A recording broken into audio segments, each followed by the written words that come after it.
안녕하세요, 해안선입니다. 평택에서 가장 인기가 높은 지제역 인근에 있는 아파트 단지를 둘러보고 왔는데요. 먼저 지제역 쪽으로 차를 타고 이동하고 있습니다. 오른쪽에 지제역이 보입니다. 지제역은 수도권 1호선 전철 승강장이 있고요, SRT 승강장이 있습니다. 동탄이나 서울, 수서로 이동할 수 있고요, 부산이나 목포 방면으로도 이용하는 SRT역이 있기 때문에 이 점이 지제역의 가장 큰 장점이 아닐까 생각해요. 하지만 지금 둘러보는 것처럼 사람들이 많지는 않습니다. 지제역 인근이 위상이 높아졌던 이유는 작년 가을에 분양했던 지제역 더샵 센트럴 시티 덕이었던 것 같아요. 수도권 전철 1호선 이 더블 역세권과 가깝기 때문에 인기가 굉장히 높았습니다.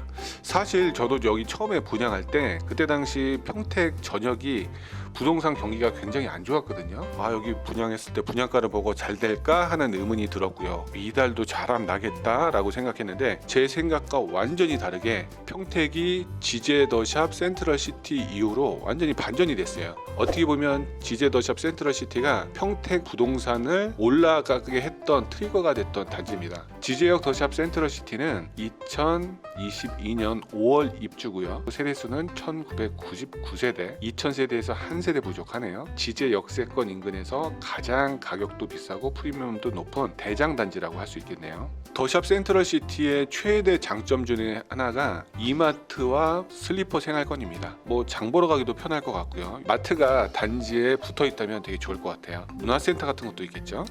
빈틈을 찾아서 내부 공사 현장을 촬영했습니다. 바닥 건물은 다 끝냈고 한 1층, 2층 정도 이제 올라가기 시작했습니다. 왼편에 힐스테이트 같은 경우는 지역주택 조합 아파트 성공한 케이스입니다. 총 1519세대고요. 입주는 2020년 12월 예정돼 있습니다. 이 중에서 일반 분양은 235세대입니다. 힐스테이트 지제역을 지나서 더샵 센트럴 파크로 이동합니다. 한창 공사 중이고요. 1, 2 단지로 구성되어 있고요. 여기도 지역 주택 조합 아파트였습니다. 1단지는 2124세대, 2단지는 1607세대, 합쳐서 3800세대 가까이 되는 초대형 단지입니다. 지역 주택 조합 아파트로 성공한 케이스라고 할 수 있겠네요. 인근에 공원들이 굉장히 많은 걸 볼 수 있었습니다. 앞에 보이는 아파트는 세교 힐스테이트 1단지, 2단지, 3단지인데요. 현재 평택 택지지구 중에서 세교지구가 지금 가성비로 가장 좋다고 소장님이 얘기하시더라고요. 여기는 분양가 대비 많이 오르진 않았습니다. 차를 타고 더샵 센트럴 파크 쪽으로 이동합니다. 왼쪽에 보이는 아파트가 평택 더샵 센트럴 파크 2블럭입니다. 2020년 11월 입주 예정이고요. 세대수는 1674가구입니다. 여기서 지제역까지 거리는 이제 상당히 멀지만 지제역이라는 이름이 네이밍이 다 붙었거든요. 그만큼 평택에서 지제역이라는 그 네이밍 자체가 되게 인기가 높은 것 같아요. 오른쪽에 보이는 아파트는 자이입니다. 여기 같은 경우도 이제 지하철 이름을 따서 익스프레스였다가 현재는 이름이 평택 센트럴 자이로 바뀌었는데요. 입주 때 굉장히 힘들었어요. 마피도 붙고 힘들었지만 지금 현재는 분양가 대비 한 7천에서 8천 정도 오른 상태입니다. 2단지, 3단지 역시 입주 때는 굉장히 힘들었었던 기억이 납니다. 그렇지만 아까 말씀드렸듯이 작년 9월 지제 더샵 센트럴 시티 흥행 이후로 지금 거의 한 10개월째 가격이 올라와서 분양가를 훨씬 많이 했던 단지예요. 오른쪽에 평택 더샵 센트럴 파크 2단지가 보이고요. 조금 더 가면 모산초등학교가 있습니다. 개교는 2020년 9월 개교로 하고요. 자, 초등학교 지금 한창 건설 중에 있는데 평택 더샵 센트럴 파크 1, 2단지 분들이 이쪽으로 아이들을 학교를 보내겠네요. 인근에 있는 상업지구 부동산을 찾으러 차를 타고 이동합니다.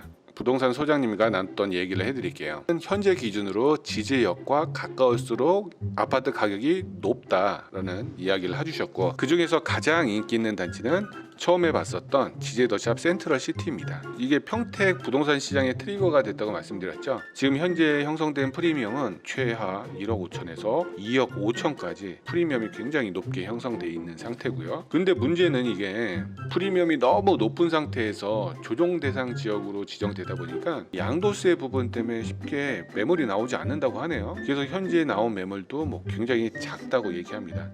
올 초 전매 제한 풀리고 그때 손바뀜이 굉장히 굉장히 많았고 현재는 양도세 때문에 나올 수 없다 뭐 이런 얘기가 있고요. 그리고 매수세는 꾸준히 있다는 의견을 들을 수 있었어요. 그리고 두 번째 소장님이 힐스테이트 지제형 얘기도 해줬는데요. 여기는 물론 일반 분양이 되게 작았어요. 그리고 여기 같은 경우도 비슷하게 작년 10월 11월 해서 지제 더샵 센트럴시티가 흥행했을 때 많은 사람들이 투자로 들었다고 하네요. 일부 손바뀜이 작년부터 올 초까지 굉장히 많았고 지금 현재는 여기 또한 매물이 많이 없다고 하네요. 그리고 최근 규제 지역으로 묶이면서 파는 물량도 별로 없고 사는 물량도 많이 없다고 합니다. 올 11월 입주 예정인 더샵 센트럴파크 1단지 그리고 더샵 센트럴파크 2단지 같은 경우는 매물이 조금 있긴 있는데 또 프리미엄이 높이 형성되다 보니까 이 양도세 부분에 문제가 생겨서 다시 매물을 좀 거둔다는 소장님 의견도 들을 수 있었어요. 현재 지제 역세권에 있는 분양권 중 사실 거래할 수 있는 게 많지 않다고 소장님이 얘기하네요. 그리고 대책 이후로 가격이 떨어졌을까?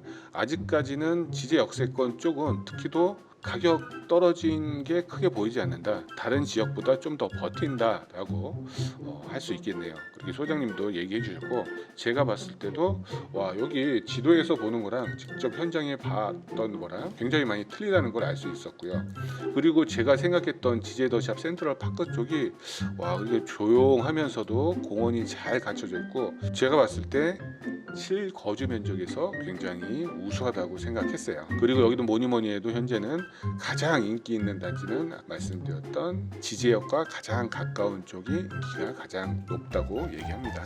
평택 고덕 신도시와 지제역을 둘러보고 들었던 느낌은 어떤 지역이라도 그 지역의 선호도가 높은 대장급 입주입 이곳에서는 가격 하락이 좀 보이진 않았던 것 같아요. 지금 대책 이후로 사려는 사람도 좀 줄었고 팔려는 사람도 좀 없다. 거래 상태가 좀 정지된 느낌이다 라는 부동산 소장님 의견도 들을 수 있었습니다. 평택 같은 경우는 전체적으로 신도시화 됐어요. 여기 평택역을 기점으로 동쪽 부분에 소사벌지구, 세교지구, 동삭지구, 모연지구 등등 이런 소규모 택지지구가 구성되어 있다 보니 이게 전체적으로 신도시 느낌이 물씬 풍겼습니다. 이제 엘크루 쪽으로 이동하고 있는데요. 사실 뉴비전 엘크루는 평택 최남단에 위치해 있습니다. 세대수는 1396세대고 2021년 10월에 입주가 예정돼 있고요. 여기 같은 경우는 전국에서 분양권 투자하시는 분들이 많이 매수를 했던 단지입니다. 그런데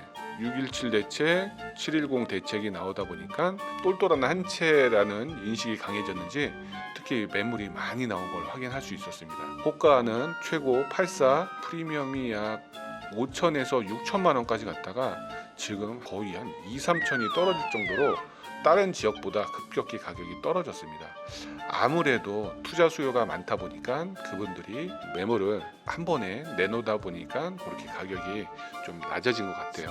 뉴비전 엘크루 분양 당시는 또 평택 분양 시장이 굉장히 안 좋았기 때문에 청약 경쟁률도 굉장히 낮았고 인기가 없었는데 제가 말씀드렸던 작년 9월 지제 더샵 센트럴시티 흥행 이후에 같이 이제 상승하면서 전국에서 많은 분양권 투자하시는 분들이 분양권 투자로 많이 왔던 단지입니다. 투자자가 많이 몰리면 이게 장점과 단점이 있는데요. 투자자가 한 번에 몰리게 되면 가격이 쉽게 올라갑니다. 왜냐하면 거기 있던 매물을 투자자가 다 선점하기 때문에 그러면서 프리미엄이 급등하는 현상이 있는데요. 반대로 투자자가 빠져나간다면 매물이 갑자기 많이 나오게 되면 또 급매가 나올 수 있기 때문에 사실 분양권 투자할 때는 투자자가 많이 들어갔던 단지인지 아닌 단지인지도 한번 꼭 체크해 보실 필요가 있습니다. 현재 평택에서 가격이 가장 많이 떨어진 데가 뉴비전 엘크루라고 부동산 소장님 의견도 들을 수 있었습니다. 또 뉴비전 엘크루 같은 경우는 또 전면동은 앞에 트여 있어서 조망권이 굉장히 좋고요. 조망권 좋은 물건들은 많이 없다고 얘기하네요. 어쨌든 이 아파트도 2021년 10월 크게 입주 물량 부닥침이 없기 때문에 전세가는 그래도 어느 정도 잘 나올 것으로 예상됩니다. 그래서 급하게 마피로 파는 것보다 그래도 실거주로 보는 것도 괜찮다고 개인적으로 생각합니다. 나중에 전세가도 그렇게 낮아질 것 같지는 않아요.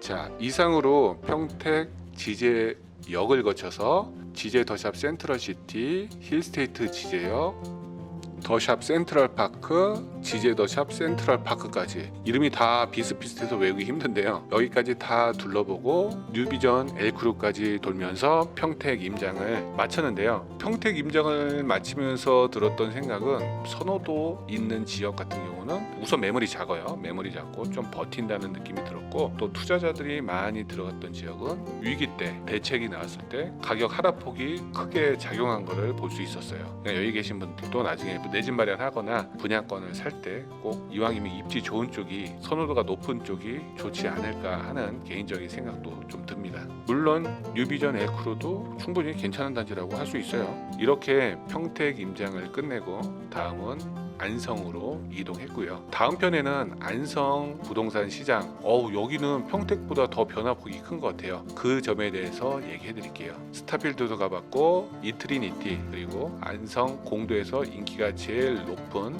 우미린, 그리고 아양 택지지구까지 돌면서 거기 인근에 있는 부동산 소장님 의견도 들었는데요. 다음 안성편에서 또 한번 이야기 할 테니까 다음 편도 기대해 주시고요. 영상이 좋았으면 좋아요와 구독, 추가 잊지 말아 주시고요. 다음 편에서 좋은 정보로 찾아뵙겠습니다. 우리 혜린이 여러분, 다음에 또 뵙겠습니다. 안녕히 계세요.